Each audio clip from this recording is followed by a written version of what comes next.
Assalamualaikum fans Harimau Malaya. Hari ini kami berada di majlis memperkenalkan pemain dan jersey pasukan UiTM FC musim 2022. Bersama saya Tuan Tarmizi, pengurus pasukan UiTM FC. Apa khabar Tuan? Alhamdulillah baik. Boleh ceritakan sikit tak apa event kita hari ini? Okey, sebelum saya memulakan menerangkan apa yang berlaku hari ini, majlis yang berlaku hari ini, saya terlebih dahulu mohon maaflah kepada pihak Harimau Malaya kerana 1-2 hari ni kita dapat satu isu yang agak kontroversi sikit tentang kita punya media dan sebagainya. Kami di pihak kelab memohon maaf lah. Saya sebagai saya sebagai COO untuk kelab UiTM FC ni memohon maaf terhadap kekeliruan yang berlaku, dan sebenarnya kami dalam menstrukturkan semula kami punya urusan dan sebagainya. Jadi mungkin isu-isu tu yang telah menyebabkan salah faham itulah yang berlaku lah. Dan sepatutnya benda tu tidak boleh berlaku lah, dan insyaAllah kita akan baikilah benda kelemahan tu. Dan hari ini adalah majlis memperkenalkan pemain dan juga jersey UiTM FC untuk Liga Premier, Piala Belia dan Liga Perdana. Ialah Liga Perdana dan juga Piala Presiden. Ini yang berlaku hari inilah. So kiranya dalam pengurusan tu rombakan 100% ataupun ada yang masih dikekalkan? Ada juga yang masih dikekalkan, tapi kiranya 80% tu dirombak lah sebenarnya. 80% dirombak. Termasuklah Board of Director dan juga CEO dan sebagainya. Jadi kita menuju ke arah yang lebih baik lah insyaAllah. Sebab kita perlu memikirkan tentang masa depan UiTM FC untuk kesinambungan untuk bertanding dalam tahun depan lah. Okay, persiapan UiTM FC tak menentang Terengganu 2 bila esok 5 hari bulan. Adakah dah bersedia? InsyaAllah kita dah bersedia, sebab kita dah lalui beberapa perlawanan-perlawanan persahabatan yang kita dah buat. Seperti sedia maklum lah, tadi pun kita dah maklumkan yang tahun ni kita hanya menggunakan pemain tempatan saja, dan kebanyakan adalah pelajar UiTM sendirilah yang kita gunakan. Dan ramai daripada pasukan Piala Presiden tahun lepas naik ke Liga Perdana dan sebagainya, dan dengan latihan yang cukup dan persediaan yang cukup ni, insyaAllah kita dapat bersaing lah untuk Liga Perdana tahun ni. Okay, selepas isu yang timbul selepas tahun lepas lah, kira isu dana, kiranya macam mana UiTM FC nak menjana pendapatan tahun ni? Adakah daripada sponsor ataupun ada perniagaan yang dijalankan oleh UiTM FC? Kita selepas isu yang lepas, sebenarnya kita mendapat keputusan pemilikan tu agak lewat. Yang pemilikan dia tak jadi tu agak lewat. Jadi untunglah kita dibantu oleh pihak UiTM dan sebagainya untuk bantu. Tapi kita telah merangka satu business plan yang cukup baiklah. Saya rasa kita very confident dengan business plan kita untuk kita buat satu penjanaan pendapatan yang mencukupi untuk kita bersaing untuk tahun hadapan. So sponsor untuk tahun ni siapa? Ada ramai? Kita dah ada beberapa sponsor yang berminat dengan untuk kita lah. Cumanya kita sekarang ni sedang menguruskan hal-hal dalaman dahulu, iaitu termasuklah lantikan BOD yang baru dan sebagainya. So hanya pihak BOD, Board of Director yang boleh mengesahkan sponsor-sponsor yang masuk lah. Sebab tu kalau you tengok kita punya jersey hari ni pun tak ada sponsor lagi kan. Sebenarnya sponsor tu dah ada, tapi belum ada tanda tangan dan sebagainya lah. Belum ada lagi pengesahan daripada BOD dan juga pihak UiTM lah. So insyaAllah kita akan ada sponsor lah. So mungkin dalam seminggu, 2 minggu lagi you tengok baju kita akan ada lah sponsor tu. Lepas ni lagi meriah lah dengan baju. Lah je. Kiranya Tuan, dengan business plan yang ada tu, Tuan yakin tak UiTM boleh sustain musim ni? Kita yakin sebab tahun ini kita ada team of advisor daripada alumni UiTM sendiri. So the team of advisor ni adalah daripada alumni UiTM yang terlibat dari segi korporat, dari segi dari segi ada juga yang pertandingan dan sebagainya lah, dari segi coaching dan sebagainya yang very keen. Dia orang sanggup bekerja tanpa memikirkan apa-apa keuntungan pada dia orang. Maknanya kerja tak duit lah, semata-mata nak tolong UiTM FC demi UiTM di hatiku. UiTM di hatiku, ingat tu siapa alumni UiTM. Okey Tuan, berapa persen student, betul-betul student dalam pasukan UiTM FC ni? Kalau nak ikut this year is almost 100%. Almost 100%, yes. 80% mungkin? 80% tu yang dah berdaftar, cuma 20% yang belum berdaftar. Oh, kiranya baru nak mula menjadi student UiTM? Ya. Itu dah keluarkan surat tawaran lah. I see. Kalau kiranya orang akan mempersoalkan, Kenapa sebelum ni pun ada mempersoalkan kenapa UiTM tak kekalkan, kiranya macam sebelum ni UiTM kata nak kekalkan semua pemain UiTM FC adalah pelajar IPT. Kenapa tak kekalkan pelajar IPT 100%?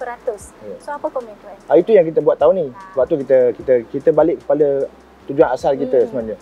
Tujuan asal UiTM FC ni adalah memberi platform kepada pelajar IPT bertanding dalam Liga Kebangsaan. So ini yang kita balik pada kita punya roots kita. So kita bagi platform kepada pelajar-pelajar kita, pelajar-pelajar IPT lain untuk bertanding dalam Liga Kebangsaan. So sekiranya mereka menunjukkan performance yang baik, kalau ada kelab-kelab yang lebih besar yang akan mengikat mereka, diorang tu kita akan lepaskan lah. So kita akan bagi peluang pada pelajar-pelajar yang baru bermain. Itu roots kita lah sekarang, kita balik pada tujuan asal kita. So adakah dengan isu yang lepas orang dah mempersoalkan tu jadi pengajaran untuk UiTM kembali pada root? Sebab kita nampak macam tu lah kan? Lebih kurang macam tu lah. Kembali kepada root. Sebenarnya sebab tu kita start dengan the new group sebab yang dengan satu matlamat dan vision yang sama lah. Okay, lepas ni bila dah kembali pada root, kiranya 100%, kita tak, bukan 100% lah, majoriti pelajar IPT bolehlah UiTM sustain untuk Liga ni kan 11 ni. Okay, kiranya berapa ramai player UiTM FC yang betul-betul grab pelajar ataupun masa tengah main ada yang dismiss, ada yang tak boleh nak catch up dengan pelajaran. What is special about polisi pengajian atlet dekat UiTM ni? Pelajar-pelajar yang bermain dalam Liga Kebangsaan dan atlet Malaysia, yang pelajar UiTM ni atlet negara dan pelajar yang bermain dalam Liga Kebangsaan iaitu hoki, bola sepak dan juga rugby, diorang ni dikategorikan sebagai student athlete SA. So this student athlete, kelebihan dia adalah dia boleh extend sepanjang hayat dia.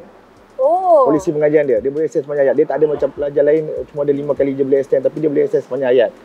Dan dia juga dibantu untuk kelas yang lebih fleksibel dan sebagainya. Dan dia macam mana pun dia akan grad juga. Kita akan bantu sampai dia grad. Tapi lambat lah kiranya. Kalau dia extend lagi, kira dah umur 30 baru nak boleh. Tapi dia akan grad juga. Kita akan bantu sampai dia dapat diploma ataupun degree. Asalkan dia belajar kiranya kan. Itu polisi pengajian atlet kita. Okey, kita nak tanyalah satu isu yang serius sikit. Okey. Sekarang ni kelab dekat Malaysia ni, kelab-kelab bola dekat Malaysia ni dah menuju ke penswastaan. UiTM FC sendiri menerima dana daripada KPT sebanyak 3.7 juta. Bukan daripada KPT, daripada UiTM. Daripada UiTM sendiri. Kiranya itu adalah badan government. Kan? UiTM ke UiTM FC. Macam mana pandangan tuan? Tuan rasa macam orang akan bertikaikan kenapa government sendiri yang bagi dana kepada UiTM? Okey, sebenarnya dari segi club licensing memang tahun 2023 kita dah tak boleh terima dana daripada kerajaan dah. Sebab tu patutnya almost this year kita dah settle masalah tu. Maknanya kita dah ada pemilik baru dan sebagainya, tapi unfortunately tak berlaku lah kan. Jadi memang kita dah ke arah tu. Jadi for next year memang this year punya group of board of director dan sebagainya, memang kita punya matlamat kita nak berdiri di atas kaki sendirilah. Sebab tu kita work hard lah for this year. Memang kita kena kerja keras. Sebab last year kita dah kerja keras tapi last minute tak dapat. So this year kita two time harder lah, kita kena buat kerja. Dengar ada dulu ada usahawan. Ya, betul. Yang kiranya nak invest dalam UiTM. Mana pergi usahawan?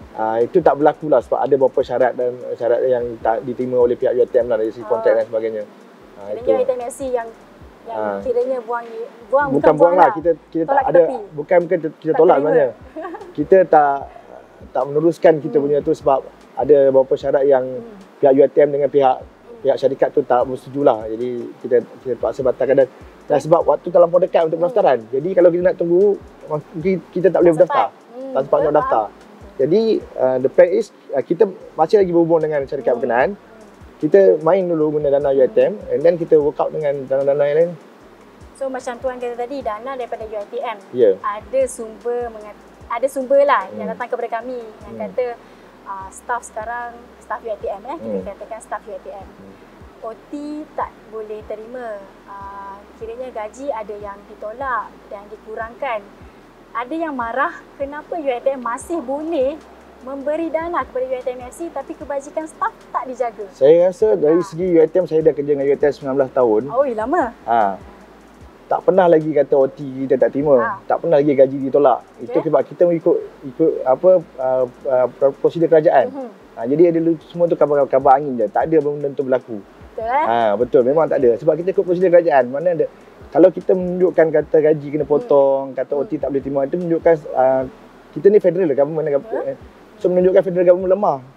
So pada itu sepatutnya tak akan berlaku dan tak pernah berlaku pun sebenarnya. Mana-mana yang government yang apa dibayari oleh kerajaan ni takkan berlaku lah sebenarnya. Jadi kerajaan lah yang stabil. Yes, kerajaan kita masih lagi stabil. Tak ada masalah. Tiap-tiap bulan ada je gaji kita. Tak pernah lagi dengar orang kerajaan ni kata kita walaupun kita badan berkanun, mesti ada badan berkanun. Kira tak pernah dengar lagi lah kata gaji tak bayar. Walaupun sebulan ataupun setengah bulan kan, tapi memang ada je. Itu memang datang kepada kami. Itu mustahil. Itu memang kabar angin lah. Terus terang saya cakap itu adalah kabar angin. Kabar angin je, jangan ada yang percaya. Tak pernah berlaku pun. Kerja mana-mana pun dekat badan berkanun ke, dekat kerajaan pun tak pernah kata duit tak masuk gaji semua. Betul. Betul kan? Betul. Okey. Terakhir lah. Ya. Biasalah harapan untuk ATMFC tahun ni. Okey, harapan kita memang kita nak at least kita dapat top 5 lah. Sebab kita nak kekal dalam Liga Perdana. Macam saya cakap, kita nak kembali kepada roots kita yang semula dengan bajet yang agak terhad dan sebagainya. Supaya kita dapat fokus kepada target kita yang sebenarnya untuk memberikan platform kepada pelajar-pelajar IPT, pelajar-pelajar UiTM bermain dalam Liga Kebangsaan dan menghasilkan pemain-pemain peringkat yang lebih baik dan kalau dapat mewakili negara adalah lebih satu bonus bagi kita lah. So mungkin lepas ni UiTM FC target untuk kembali ke Liga Super? It take 3 to 5 years lah. Itu yang kita target. Sampai kita bersedia dari segi kewangan dan sebagainya, baru kita nak pergi kepada Liga Super. So kita tak not rush mood lah. Betul. Kiranya kalau terlalu nak betul-betul nak sangat ke Liga Super pun tak boleh. Lebih orang bawah dia tak bersedia. Okey, baik tuan. Terima kasih untuk hari ini. InsyaAllah UiTM FC akan ke Liga Super kembali. Tapi tak apa, ambil masa yang lama pun tak apa. InsyaAllah. Okay. We will do with a good plan lah. Betul tuan. Kiranya dah ada business plan yang baik, semua insyaAllah akan berjalan lancar. Terima kasih semua fan Harimau Malaya. Jangan lupa follow semua social media kami dan jangan lupa subscribe YouTube channel. Jangan terlepas sebarang konten. Hari ini kita dah temu bual dengan pengurus pasukan UiTM FC. Segalanya dah terjawab. Segala persoalan yang fans-fans semua suruh kita tanyakan kepada tuan, dah pun tanya, dah pun terjawab. So apa tunggu lagi? Tunggukan konten kami yang seterusnya. Bye-bye.